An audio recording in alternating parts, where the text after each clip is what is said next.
নীলগিরির অভিশপ্ত রত্নভাণ্ডার, ৯ বীরের মহাযাত্রা। এক শিউরে ওঠা সেই দুপুর ও প্রস্তুতির উন্মাদনা। কলকাতার উত্তর অংশের এক পুরনো লেনের শেষ প্রান্তে অরবিন্দদের পৈতৃক বাড়ি। নোনা ধরা দেওয়াল আর বিশাল সব জানালার সেই বাড়িতে তখন বৃষ্টির ঝমঝম শব্দ। অরবিন্দ, তন্ময় আর শুভম মিলে চিলেকোঠার ধুলোমাখা ঘরটা পরিষ্কার করছিল।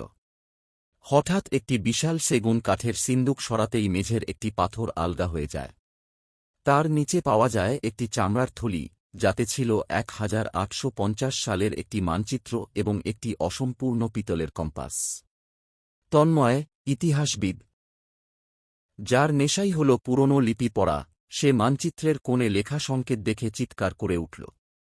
শুভম, এটা মহীশূরের যুদ্ধের সময়কার হারিয়ে যাওয়া রক্তমুখী হীরের নকশা। নীলগিরির ছায়া উপত্যকায় এটি লুকানো আছে।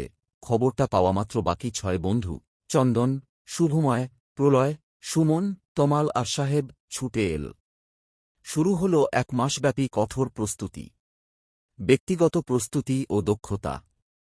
তন্ময় দিনরাত ন্যাশনাল লাইব্রেরিতে বসে নীলগিরির ভূপ্রকৃতি এবং সেই আমলের তান্ত্রিক স্থাপত্যবিদ্যার ওপর গবেষণা চালাল। শুভম প্রাচীন মেকানিক্যাল পাজল খোলার জন্য আধুনিক কোড ব্রেকার এবং পোর্টেবল জিপিএস জ্যামার তৈরি করল। সাহেব দলের গায়ের জোর। সে জিমে গিয়ে নিজের স্ট্যামিনা বাড়াল এবং পাহাড় কাটার জন্য একটি বিশেষ কার্বন স্টিল কুড়াল ধার দিয়ে নিল। প্রলয় ট্রেকিং বিশেষজ্ঞ। সে কয়েক ফুট মজবুত নাইলন দড়ি, কারাবিনার আর আইসপিক জোগাড় করল। Shubhamoy survival specialist. সে এমন সব শুকনো খাবার ও ওয়াটার পিউরিফায়ার ট্যাবলেট নিল যা দিয়ে ১ মাস নির্জন পাহাড়ে টিকে থাকা যায়। চন্দন চিকিৎসক। সে অ্যান্টিভেনাম, পেইন কিলার আর জীবনদায়ী ইনজেকশনের একটি মোবাইল কিট সাজাল। সুমন ডাইভার।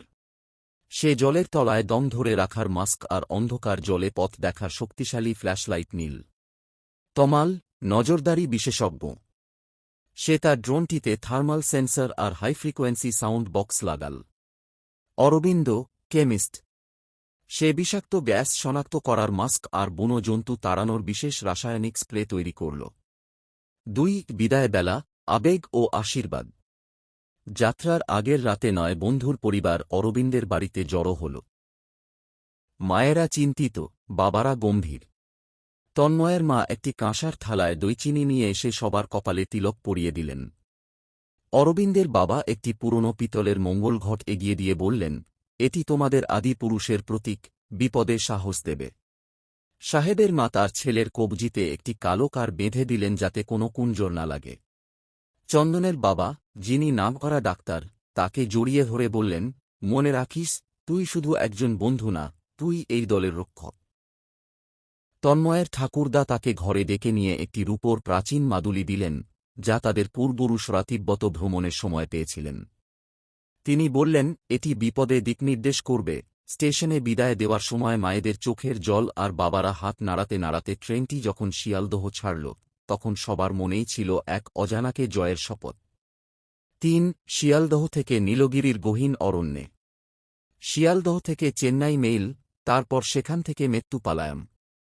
ভোরের কুয়াশায় ঢাকা পাহাড়ের গা বেয়ে যখন সেই ছোট্ট নীল রঙের টয় ট্রেনটি উঠতে শুরু করল, তখন সবাই রোমাঞ্চিত। ট্রেনের একটি অন্ধকার টানেলে ঢোকার সময় প্রলয় টর্চ জ্বালাতেই দেখল টানেলের দেওয়ালে সেই মানচিত্রের মতোই কিছু চিহ্ন খোদাই করা। উটি উটি পৌঁছে তারা একটি জিপ ভাড়া করল। কিন্তু ছায়া উপত্যকার নাম শুনতেই জিপ চালক গাড়ি থামিয়ে দিল। সাব, ওদিকে অভিশাপ আছে, আমি যাব না। অগত্যা ৯ বন্ধু পিঠে ভারী ব্যাগ নিয়ে পায়ে হেঁটে জঙ্গলে ঢুকুল। সাহেব আগে আগে কুড়াল দিয়ে পথ তৈরি করছিল। অরণ্যের লড়াই।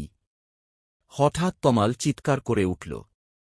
এক বিশাল রাজগোখরা ফনা তুলে তাদের পথ আটকে দাঁড়িয়েছে। অরবিন্দ সাথে সাথে তার রাসায়নিক স্প্রে বের করল। সুমন আর চন্দন লম্বা লাঠি দিয়ে সাপটির নজর অন্য পাশে সরাল। সাহেব তার কুড়ালের উল্টো পিঠ দিয়ে মাটিতে ক্রমাগত আঘাত করতে লাগল, যাতে মাটির কম্পনে সাপটি ভয় পেয়ে পালিয়ে যায়। প্রথম রাতে এক গুহায় আশ্রয় নিতেই এক ক্ষুধার্ত চিতাবাঘ তাদের ঘেরাও করল। অন্ধকারে তার চোখ দুটো আগুনের গোলার মতো জ্বলছিল। শুভময় ফ্লেয়ার গান চালাল, আর তমাল তার ড্রোনের হাই ফ্রিকোয়েন্সি সাউন্ড বক্সটি চালিয়ে দিল। সেই কর্কশ শব্দ আর মশালের আগুনে ভয় পেয়ে চিতাটি পাহাড়ের আড়ালে অদৃশ্য হয়ে গেল। 4 গুহার মরণ ফাঁদ ও হিরে উদ্ধার। অবশেষে তারা সেই ঝরনার সামনে পৌঁছাল। ঝরনার ঠিক পেছনেই ছিল গোপন প্রবেশপথ। তন্ময় তার মাদুলিটি কপালে ছুঁইয়ে ধাতব পাতটি দেওয়ালে বসাতেই পাথরের দরজাটি খুলে গেল। ভেতরে ছিল 3টি ভয়ঙ্কর স্তর। তপ্ত কাদার কুণ্ড, সামনেই ফুটন্ত কাদা। শুভম হিসেব করল স্তম্ভগুলোর ওপর পা দেওয়ার সময়। প্রলয় দড়ি দিয়ে সবাইকে ঝুলিয়ে পার করল, আর সাহেব অমানুষিক জোরে সেই দড়ি টেনে রাখল। বিষাক্ত গ্যাসের কক্ষ, সুড়ঙ্গের ভেতরে কার্বন মনোক্সাইড শনাক্ত করল অরবিন্দ। চন্দন দ্রুত সবাইকে অক্সিজেন মাস্ক পরিয়ে দিল। অন্ধ ঘাতকের কাঁচি, মোশন সেন্সর চালিত বিশাল কাঁচি থেকে বাঁচতে শুভম আর তন্ময় টর্চ নিভিয়ে ঘুটঘুট অন্ধকারে হামাগুড়ি দিয়ে যাওয়ার পরামর্শ দিল। অবশেষে মূল কক্ষে পৌঁছে তারা দেখল সেই রক্তমুখী হিরে।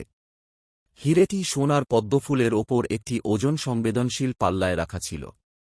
তন্ময় খুব ধীর হাতে হিরেটি তুলল এবং অন্য হাতে শুভমের দেওয়া 450 গ্রামের ওষুধের শিশিটি সেখানে বসিয়ে দিল। কয়েক সেকেন্ড পর পুরো গুহা কাঁপতে শুরু করল। ওপর থেকে বিশাল পাথর ধসে পড়ছে। সুমন আর প্রলয় দড়ি বেয়ে ঝরনার মুখ দিয়ে বেরোনোর পথ খুলে দিল। 9 বন্ধু একে অপরের হাত ধরে সেই বরফশীতল জলের তোড়ে ভেসে পাহাড়ের নিচে আছড়ে পড়ল। 5 আন্তর্জাতিক সংঘাত ও বিজয়। পাহাড় থেকে নামার সময় তারা আক্রান্ত হল আন্তর্জাতিক চোরচক্রের প্রধান মার্কাসের হাতে। হাইওয়েতে ট্রাক নিয়ে পালানোর সময় তমাল ড্রোন দিয়ে তাদের সিগন্যাল জ্যাম করে দিল। শেষ পর্যন্ত চেন্নাইয়ের এক জনাকীর্ণ শপিং মলে চূড়ান্ত মোকাবিলা হল। ধোঁয়ার আড়ালে সাহেব মার্কাসকে আছাড় মেরে কাবু করল এবং শুভম পুলিশের সাহায্য নিয়ে সবাইকে গ্রেপ্তার করাল। 6 উপসংহার, নতুন অধ্যায়। দিল্লির ন্যাশনাল মিউজিয়ামে হিরেটি জমা দিয়ে যখন তারা শিয়ালদহ স্টেশনে ফিরল, তখন চারদিকে শাঁখের আওয়াজ আর উলুধ্বনি। মায়েদের আনন্দাশ্রু আর বাবার গর্বিত চাহনি তাদের সব ক্লান্তি দূর করে দিল। অরবিন্দের চিলেকোঠার ঘরে আবার আড্ডা বসল। সাহেব টেবিলের ওপর একটি নতুন নীল নকশা রেখে বলল, মিশরের গিফট ভ্যালিতে এক নতুন রহস্যের সন্ধান পাওয়া গেছে। শুভম ল্যাপটপ বন্ধ করে হাসল, কি বন্ধুরা, ব্যাগ কি রেডি? 9 বন্ধু আবার একসাথে হাত মেলাল। তাদের পরবর্তী গন্তব্য মিশর।